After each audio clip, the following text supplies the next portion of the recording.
محترم سامعین اکرام، السلام علیکم ورحمۃ اللہ وبرکاتہ۔ آج کی ویڈیو دو باتوں پر مشتمل ہے، ایک اہم مسئلہ اور ایک اسلامی کیلنڈر۔ مسئلہ یہ ہے، کیا فرماتے ہیں علماء دین و مفتیان شرع متین مسئلہ ذیل کے بارے میں کہ قرض ادا کیے بغیر یا کسی کا حق ادا کیے بغیر حج کو جا سکتے ہیں یا نہیں؟ جواب: اگر کوئی شخص مقروض ہے یا اس کے ذمے کسی دوسرے کا مالی حق ہے تو اسے چاہیے کہ اولاً کسی دوسرے کا قرض یا مالی حق ادا کرے، پھر حج کو جائے، یہی اس کے لیے بہتر ہے۔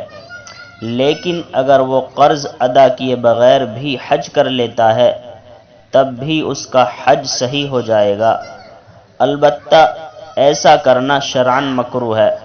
واللہ تعالی اعلم بالصواب۔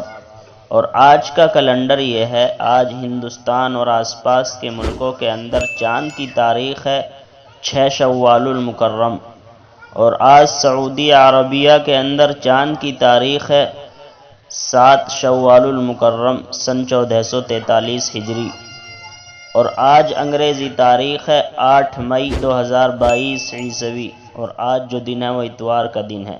السلام علیکم ورحمۃ اللہ وبرکاتہ۔